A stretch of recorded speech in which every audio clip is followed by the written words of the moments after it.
Hey guys, Dave from Nerdarchy here. For nerds, by nerds, hanging out with some of the crew. I'm Ted. I'm Ryan. And today we're doing a GM 911 from Johnny Fake Name, I believe, if that indeed is your true name. And yeah, I had to like sift through the comment a little bit to discern what he really wanted to know. And I think the gist of it is how do you make your players realize this dragon's a badass? Right, but the first problem is he is playing 4E, so we won't hold that against him while he's doing that. Whatever, you know. Hey. Well, running a dragon encounter is always a a challenging thing, and in the decades that we've been playing, we rarely use dragons. Yeah, I mean, I steer away from dragons just because I don't.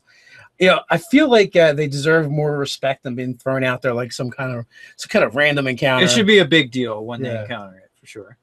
Yeah, and even a bigger deal when they defeat it. Right, absolutely. Yeah. If they can find the treasure hoard. So there's a couple different things to look at. Number one, according to his premise, the dragon's going to be encountered, outside of its lair. Well, let's set it up a little bit for the folks, for the folks at home on the interwebs, or wherever they are listening or watching to this thing. Could be a porta potty. Who knows? They could be in somebody else's home. I don't know. So so the premise is the players have really pissed off Tiamat. Right. And there is an army of dragonborn chasing them down, and eventually they're going to get run down by a dragon. And then this wants to be an epic quest, or an epic encounter, and he wants maybe a chase sequence to happen where the dragon is kind of like closing in on them. They're trying to get away. Now, right there, I see room for things to go wrong, because a lot of players, and this goes back to another video that we did, but a lot of players, they feel like if a DM puts an encounter in there, they have to fight it. They have to fight it, because obviously the GM is going to make it so I can triumph over it. Right. It's going to be an encounter of the appropriate challenge level. Right. So because he did distinctly, even in the comments, say something to the effect of, "I'm probably going to leave room for them to run away because it's probably going to go south." Yeah. The players are supposed to be 7th through 9th level. First encounter, and when you're 7th through 9th level, you really should not be fighting dragons, or at least not dragons of decent size. Yeah, I mean, I guess there is some like smaller ones you can fight, but that's not going to make for an epic encounter. Not at all. And that's like the kind of dragon encounter that I kind of frown upon. So now, again, we've said before we haven't played a lot of 4th edition, but didn't 4th edition introduce like the whole skill challenge? It did, yeah. So like, if you've got a skill challenge, you could totally use the chase mechanic. Have the chase mechanic, and anyone who fails has the chance of getting on the like the edge of a breath weapon, or some kind of like wing attack, or like the minions that are following behind. You could get within reach of their missile weapons or whatnot. Yeah, or launching a spell or something. Yeah. So there's plenty of different, and also too, though, with this scale and scope of an encounter with like a 7 through 9 level party, the dragon doesn't need the minions. Like, I don't think they're going to be part of the encounter. It didn't sound like it to me. No, because So, and if they have any kind of magic, they should be able to outpace the minions some way. Like the opening scene for me, like if you want to really set the table, is the dragon comes in with a strafing run, and the mechanics for 5th edition and 4th edition are the same in this part. And matter of fact, it's where 5th edition got it from. Is they do the strafing run. What's a strafing run? You don't know what a strafing run is? No. People running, goes over top. Yeah. Well, but with the breath weapon, right? Yeah. Okay. So like I would look at it. I've never heard that term used before. It's a military thing. Yeah. Well, apparently, like me with the bum writing, you know so much more about military than apparently I do. I would see it as like if you have it, like if you have it on the open plains, which is one of the options he had, like then the party can go anywhere, and it makes for a little bit more challenging on the getting away from the. No, I think it makes it easier. Well, here's the nice dragons are fast. Yeah, but I was saying is it makes the challenge on the dragon to get them all. But I mean, if you have it, they spread out. Yeah, if you have it in such a way that it's kind of have that somatic. Here's a corridor. Let's say. Tiamat, her favorites are reds. So if you have it so that the dragon breathes like a wall of fire on one side that they're running towards. Oh, this situation's been cut off. Now it breathes it on the other side. So it gives them that thematic, okay, well, I have to go this direction.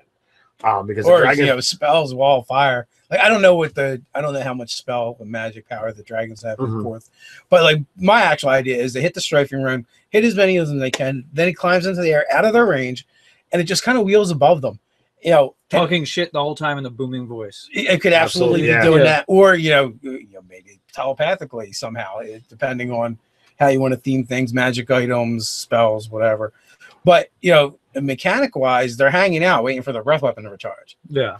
And they do it again, and they just keep softening them up or pelting them with spells or whatever. And right away, you're in trouble as player characters unless you have a way to get up there. Now, 7th, 9th level, there's some fly going on. There's some people that can go up there. But then you're alone with a dragon. But then you're probably not going to get the whole party up there. Right. Well, so I was thinking too. So open plain was one of the ways he wanted to go, but the other was like a light underbrush or the forest thing. The cool thing about that is because he does want his party to probably run away from this thing. So the cool thing about that is you could do the thing with the breath weapon over top. The forest is on fire around you. The underbrush, it's burning up. It's flaming. But what it gives them is a smoke screen. So like maybe try and hide and get away from this friggin' dragon. So like not really. Dragons have blind sight. Do they? Yeah. Oh wow, you're fucked. Sorry. Yeah. But honestly, you're absolutely right. If you want their players to take that dragon counter serious, and you want them to run away, then you need to give them outs. On an open plane, I don't feel like they have an out. No. Well, I mean, there's got to be like some distance off a small mouth of a cave complex or something like that. Yeah, something to go for. Yeah, so. And there's the same thing within the forest. Otherwise, your out is like, all right, halfling, you should go that way away from us. Yeah. So no, you tell the dwarf because he's the slowest runner. Well, yeah, and both halflings and dwarves, I think, are slow, and gnomes. Okay. Anyone short. Yeah, anyone that's not the monk. And so the idea was they want to make this encounter memorable, and I know your straightforward answer. Oh yeah, absolutely. TPK, they'll remember it forever. Dragons are not supposed to be messed with. Tiamat, extra above that. So I'm not saying this is the way you need to go, but it's a way that you could consider going. Just totally off them, or let half of them die and have the other ones wind up getting away. What if they will be talking about this? What about having the dragon take them out but not kill them? As prisoners, like Tiamat is really angry with you, and she would like to say words, and then then the adventure could be like the next session or whatever. If this is how you end it, is like them trying to get away from the dragon, or matter of fact, you could end it in a way that makes them think it was a TPK. Yeah, like you basically, like the world goes dark. And then you have them show up for the next session. So you wake up in manacles hanging from a wall. Yeah, dude. If you are a dragon sent by Tiamat, you got something going on, right? Yeah. You're not just Joe Schmo dragon. Indeed. Yeah, you're in communion with the beast there. So you wake up on the wall in manacles, like you said, and maybe it's a female or a male. It could be the polymorph dragon in human form. He's interrogating, taunting them, whatever, however you want to go with it. Torturing Could implements. Yeah, definitely be enhanced interrogation techniques. So I would come up with, in that situation, have 3 or 4 ways that the party could use their resources and their intelligence to be able to get away. This could also be a way for them to be able to acquire some new gear that they've stolen from the Hoard.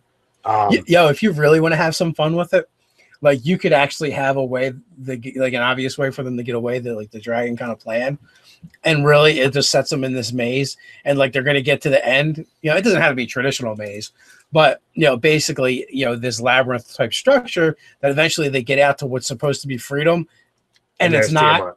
You know what I mean? So it was too obvious, and you could do it was Tiamat, or you could do like, no, we're going to punish you and torture you, and we're going to give you all these different ways that you think you can escape.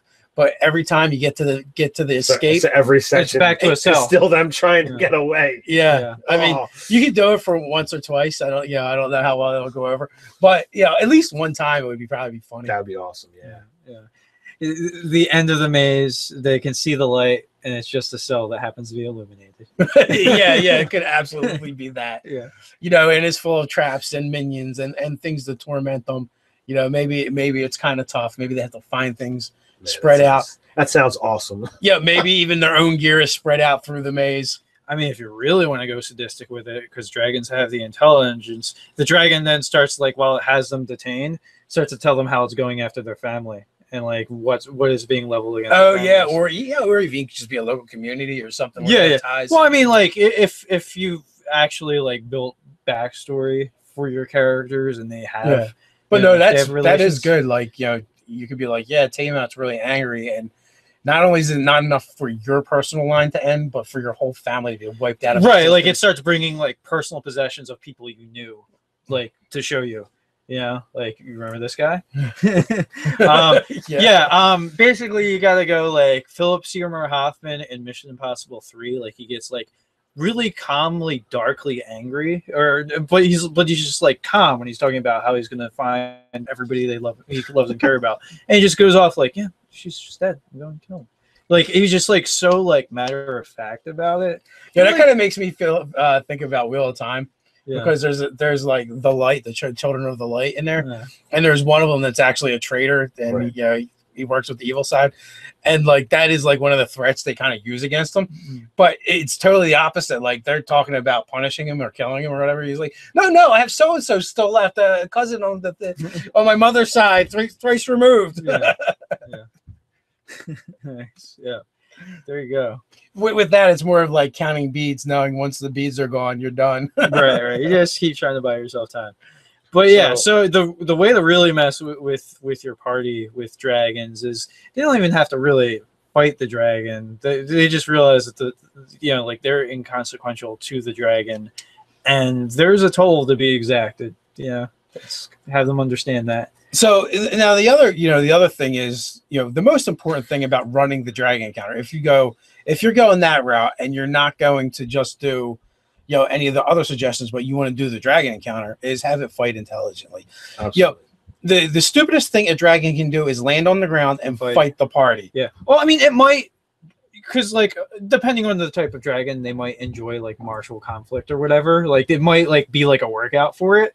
But as soon as it realizes that this party's a legitimate threat, it's gonna fly the hell away and then start breath weaponing. Yeah, using spells. It's going to swoop down. The whole the mechanical side of the game. You need to be aware when you look at your party. You need to know how much damage that they can do and how much damage your dragon can take, so that you can have the intelligent angle lined up, because the dragon's going to know different things, especially all of its spells are going to be active before it goes into the conflict if it's got absolutely things that could have on it, so that when if it decides to land and do a bit of melee with them, heck, it should be able to grapple and crush a guy, take it up into the air, throw it at somebody else, but it should never just sit there, land in the party, fight the party, and then have everybody attack it, jump on it, and then stay there until it dies. That's the absolute wrong way to run a dragon encounter.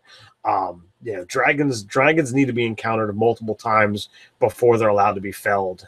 That's just that's where I see dragons are. I'm actually running a Dragon Hunters game on the one shot group that we've talked about previously, and like it started with the dragon being able to be there, seeing exactly what the players can do, and then they decide, okay, well, we're going to follow it to its lair and bring it down. And one trap that the party hit, nearly killed somebody.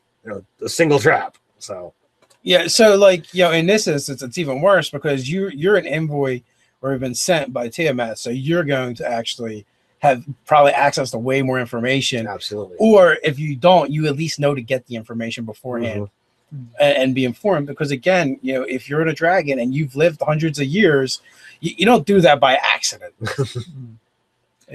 Yeah, he's gonna have like agents, different places, people we can go for as sources of information, dig up some dirt on the characters, like know something about them. Yeah, so it's going to be able to know the capabilities of the players.